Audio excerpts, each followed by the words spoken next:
What up, what up? Welcome on in to Inside Baylor Sports, the official daily podcast of Baylor Athletics. On today's show, we look back at Sunday's games on the hardwood. We'll hear post-game sound from Scott Drew and Jacoby Walter as we wrap up the 2023-2024 Baylor men's basketball season. We'll also hear from Nicki, Collen, and Jada Walker as the Baylor women continue their March Madness run all the way to the Sweet 16. Don't forget, you can catch Inside Baylor Sports every weekday. You can also watch the video version for free over at BaylorPlus.com and on the Baylor Athletics YouTube channel. Like, subscribe, rate, and review the pod. And follow Baylor Plus today on X, Instagram, TikTok, and Facebook. It's the official content network of Baylor Athletics. Think Netflix for your Baylor Bears. Download the app on your mobile device and sign up for your free 7-day trial today at BaylorPlus.com. It's Tuesday, March 26th, 2024. Justin Hoff alongside the Baylor Bear insider Jerry Hill. Jerry, you've had some time now to sleep and rest up, I hope. You were in Memphis with the men. How emotional was Sunday night for this team? Yeah, Justin, I don't know, particularly Coach Drew. I don't know that I've ever seen him be that emotional post-game, pre-game, whatever. I've just never seen him.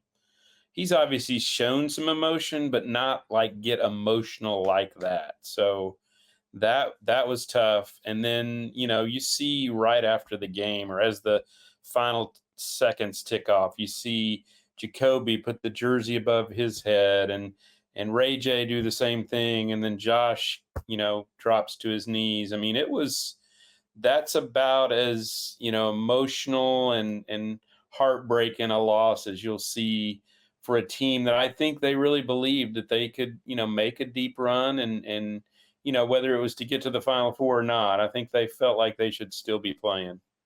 Coach Drew now on what it was like to coach this year's team. It's hard because, when you coach 30-plus years, there's certain teams that are just more special than others because of the bonds you have. And they were all raised right. They were all such a fun-loving group, respected one another. It all starts with the upperclassmen leadership, which was phenomenal all year. But normally you have one or two guys that aren't energy givers, and they can be an energy vampire. You might have a win, but they didn't get their points, and they're a little upset. And you feel that. And this team, you just didn't. We didn't have any of that. And it's such a blessing. That's why every day was such a joy. And they always let us coach them. Anything we said, in fact, we got scared because whatever we told them, they did. We're like, we got to be on point. So you don't always get that from young people. And just really appreciative of the team this year and how they've carried themselves, and how they've given all they've had for each other. Certainly laid it on the line. I think they played as hard as they could, especially in that second half, to mount a comeback. I know Ray J. Dennis had talked about they've been there before, right? There's been many games this season where they fell behind and, we're down 10, 15 points at halftime and mounted a comeback. You think about that Houston game, and that's an interesting game to bring up because it was free throw at the end of that game as well. But let's jump into the free throws here, Jerry. So I had to go back. It was painful to watch, but I had to go back and watch the last minute a couple times over, just kind of studying it, watching it over, just seeing the body reaction, the emotion, everything that played out, the announcers, watching it back. And the foul on PJ Hall with 36.2 seconds. I know what I was doing at this time when I saw it, and Jacoby Walter falls to the ground. The fifth foul, mind you, on PJ Hall, their top player. And they had two other guys in the starting lineup that had 4 fouls. They were in foul trouble. The momentum was carried towards Baylor. Jacoby gets knocked down, one of your best free throw shooters on the team. However, he had been struggling on the night at the free throw line. He was 5 of 9 entering those free throws, but it's a 2-point game, 66-64, 36.2 seconds. What was going through your mind at this exact time? Well, I was kind of keeping track of particularly not just Jacoby, but Baylor's free throws in that second half. And it was just it was tough. I mean, because you saw all the missed opportunities. Like you said, Jacoby had missed some. Well, and as Coach Drew mentioned in the postgame, including even the first half, Baylor had missed the front end of 4 1-and-1s. So, yeah, you missed 10 free throws for the game, but that's 4 other points. So you're talking about 14 points that you missed out on, and then you're not having a foul there at the end of the game. So that was the difference.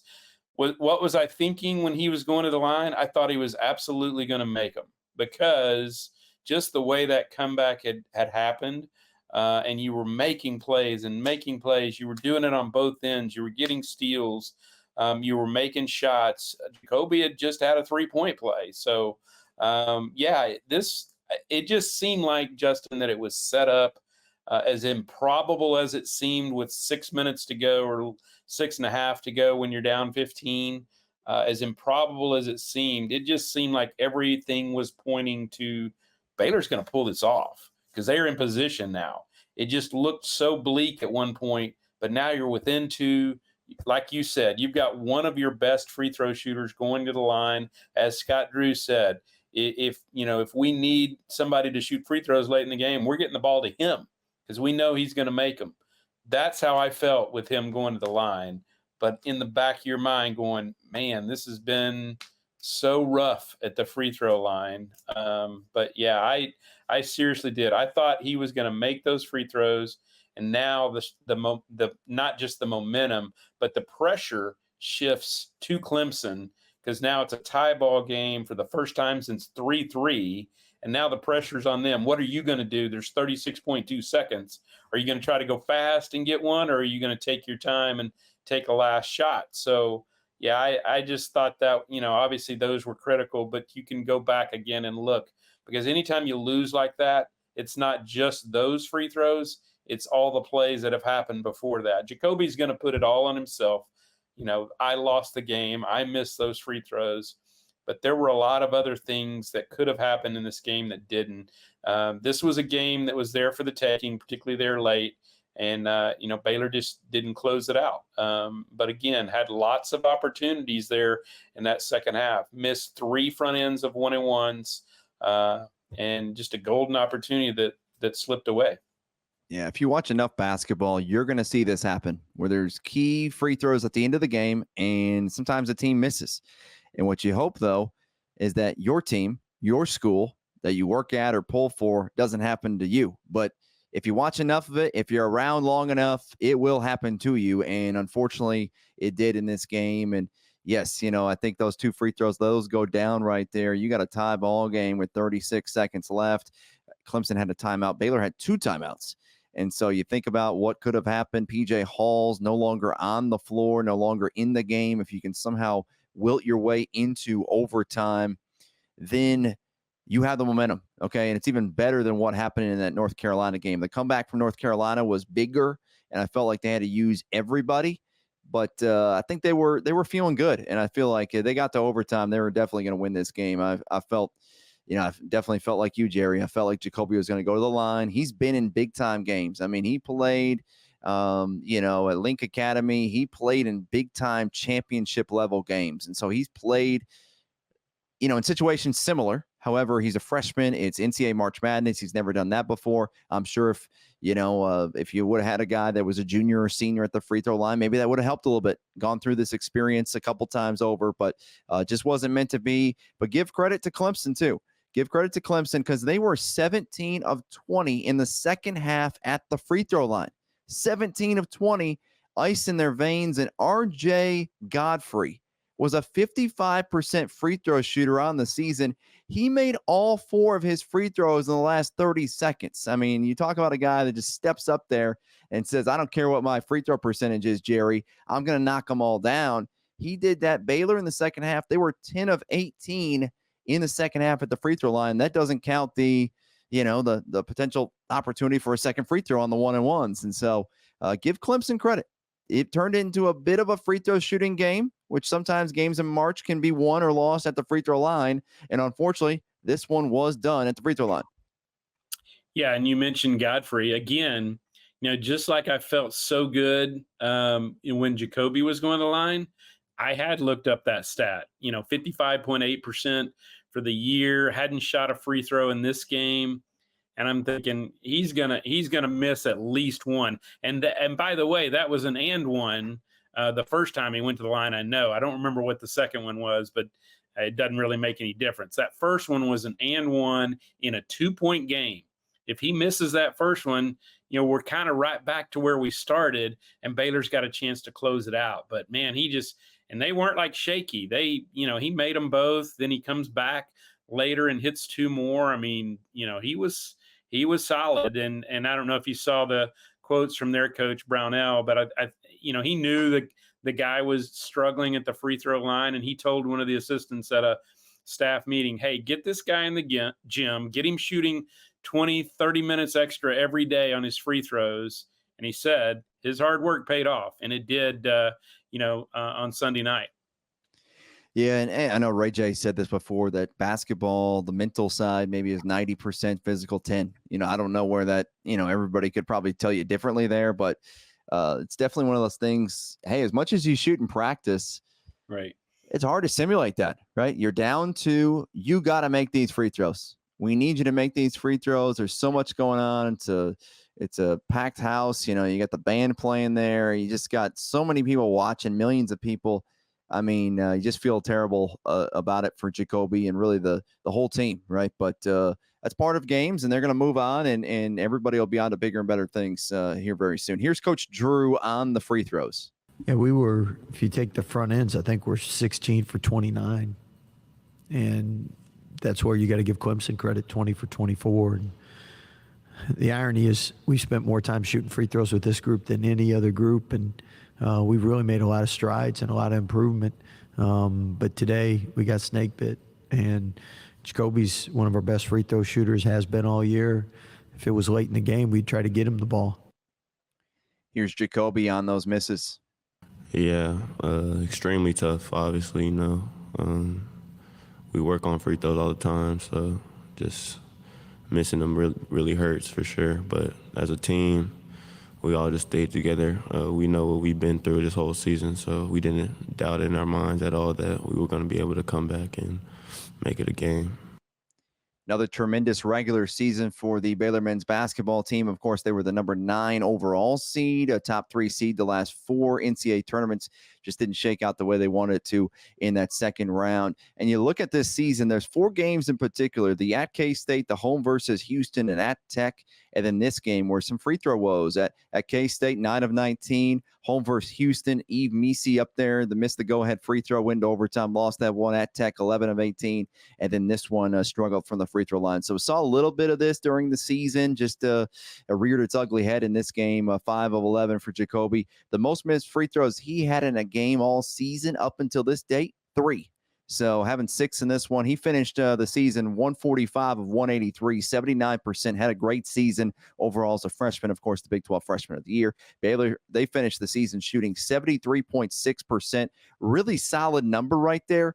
Jalen Bridges led the way shooting at the free throw line, 82%. Eve was the lowest at 62%. Some years we've had a guy, a point guard like a Pierre Jackson and others, almost like Joe Girard, who shoot 90-ish%, and you get him the ball.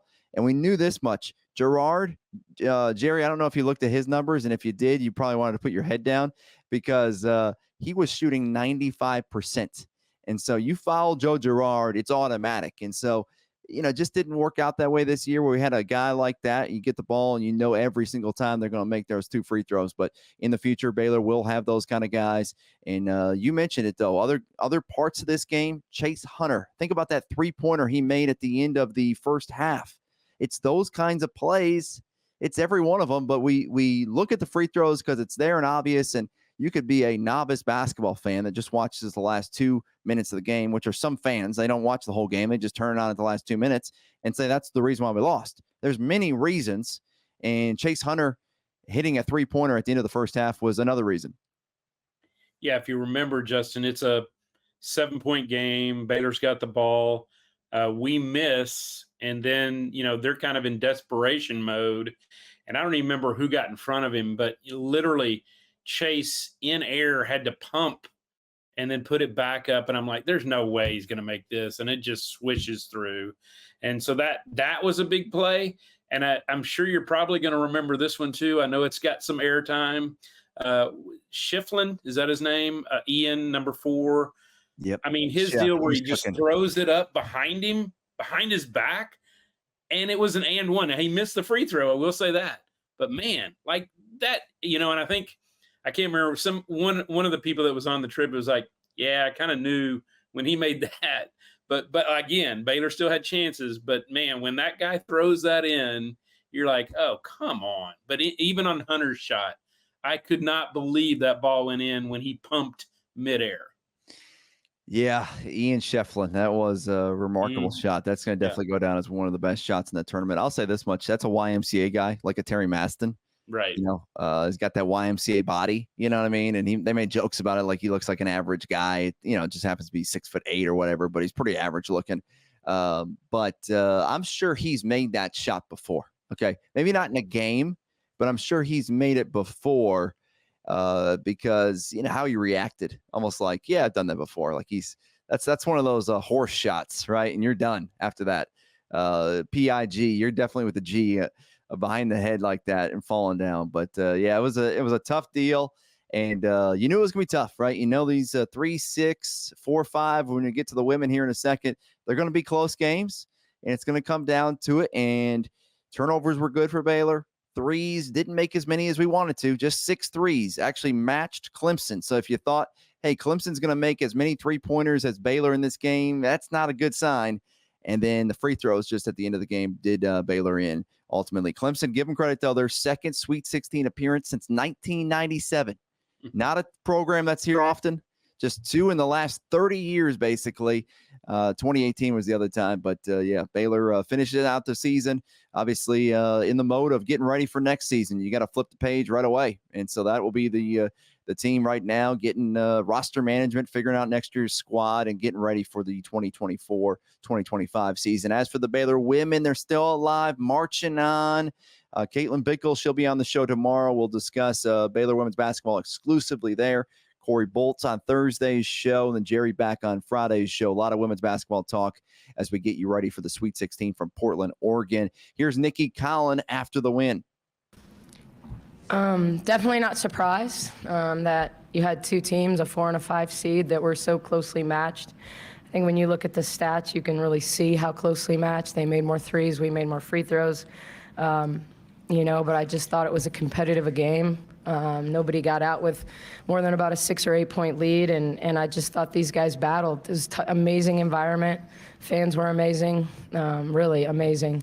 I thought their execution late, the threes that Amor hit, both off the glass and that last one, were pretty incredible and speak to how talented she is. But I thought these guys led us today. Obviously, Jada did it in the second half, and Sarah really did it in the first half. I thought Sarah really kept us comfortable when Jada was in foul trouble, and then obviously Jada was unbelievable down the stretch. Well, give Sadie Edwards some credit. She was on Baylor Plus the other day over the weekend, was mic'd up, and she pulled the guards aside and said, we're going to go as far as you guys take us.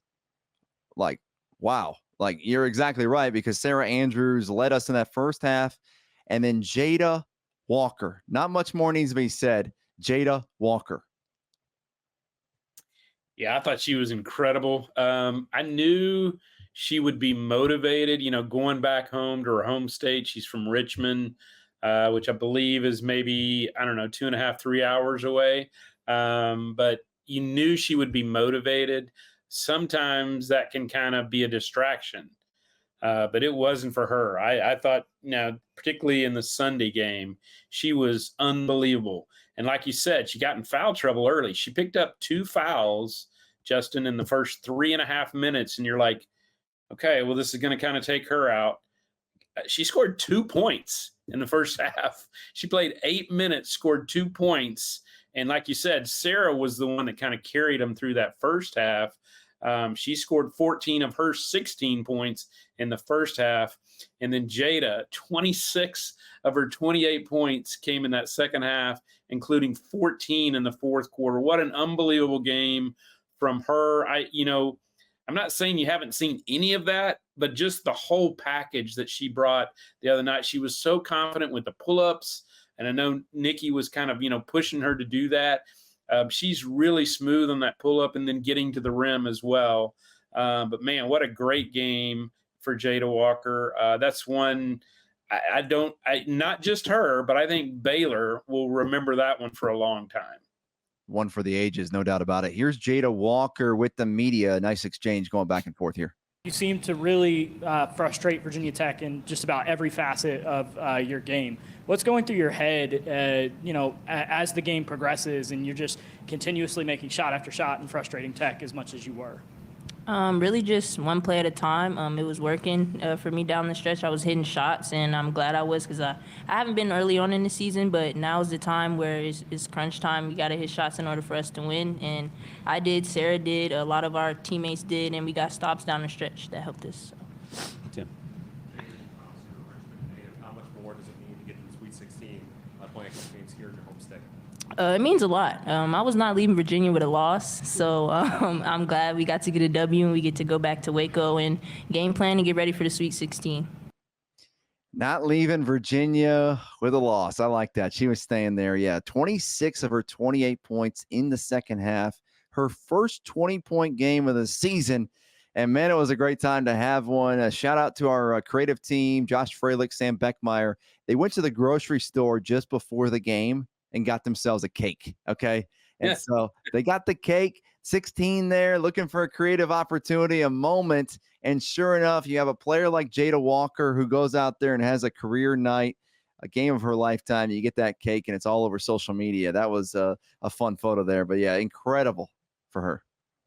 She got to have her cake and eat it too. Is that what we're looking at here? In fact, it was just a great moment, yeah. Yeah, no, I was so impressed and so happy, so proud for her that she had that kind of game. Because again, you look back and she, like I said, she's had her moments, but nothing like this.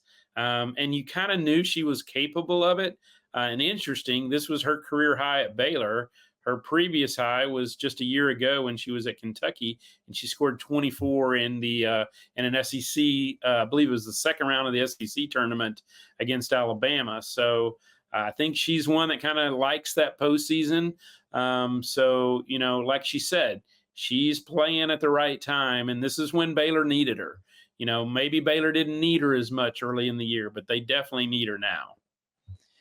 Yeah, she's a gamer. She's tough. I think, just what she had. And you think about that mid-range game. I mean, she was unstoppable. Yeah. They had no answer. I mean, Amor could not stay in front of her. She was basically getting her in foul trouble. They had to switch off. I mean, she was driving in the lanes. That mid-range, like I said, was just unstoppable. She even made a three, and she made her free throws too. 9 of 10 at the free throw line. She went up there and got them done. They are called free throws, and she made them. And so just how much, hey, those are points. And I'll say this much. When I was playing basketball, as I talked about it with Jerry back in high school, I didn't like to go in the lane. I like to stay outside and shoot some threes. But I do know this much. When I went to the free throw line, I saw those as free points. Like, if I'm going to score points, I better start making these shots, And so those add up. 2 free throws are just as good as any field goal out there. And so Jada Walker, 90% from the free throw line. And, incredible to do this in front of her family. Some players will do, as you said, Jerry, it's a distraction. They'll actually play worse, thinking about their family, looking up in the crowd, see where mom and dad or family members are. But for her, her family needs to come to every game. I mean, they definitely get them out there to Portland. I don't know what was going on there in Virginia, but let's dial that all back up again out in the Pacific Northwest. Yeah, and you talked about her shooting free throws, 9 of 10. None bigger than those last two, though. I mean, when you're in a 1-point game with, I believe it was like right at 5 seconds left, and if she doesn't make them both, obviously, they have a great opportunity to come down and either win it or at least take it to overtime. But man, she just calmly sank them both. And that place, I remember Nicki talking about, that place was so loud, and she just steps up there, calm as everything, and just knocks them down, makes it a 3-point game. And then I thought this was a very headsy play, and I'm sure it was coached that way. Baylor had a foul to give, and she fouls with, I think it was 1 or under 1 second left, and they're not even able to get off a shot.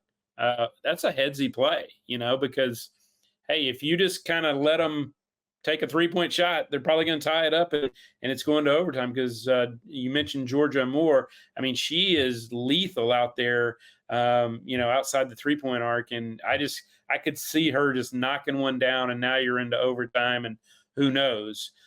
So just made the plays down the stretch, but those 2 free throws with 5 seconds left couldn't be any bigger.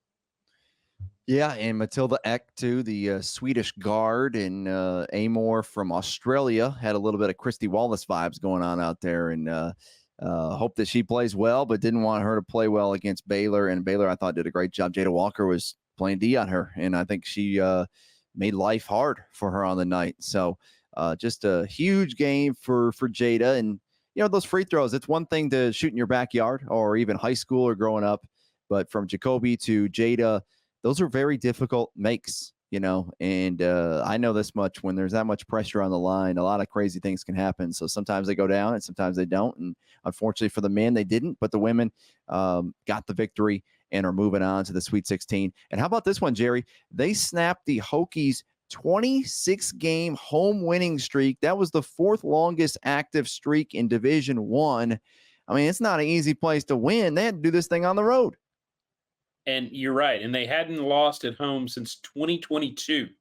That's a long time ago, Justin. I think I was still fairly young in 22, but now at 24, I'm an old guy. So, that's how long it's been since they had lost there at Castle Coliseum. So big win for Baylor. It was so much fun. And I'm so happy for Nicki because, I know it was tough on her going out in the second round the last couple of years. Obviously at UConn, that's a tall task, but losing that first year here. But yeah, I thought this was a big win, getting to the Sweet 16. Again, I know we talked about it before, but that needs to be the standard, for Baylor men and women. You need to get to the Sweet 16, if not farther, but that's a big step, getting them there. And who knows now? You're one of the last 16 teams standing, and you're one of 16 teams in the women's bracket that can win it all. Yeah, a couple bounces go your way.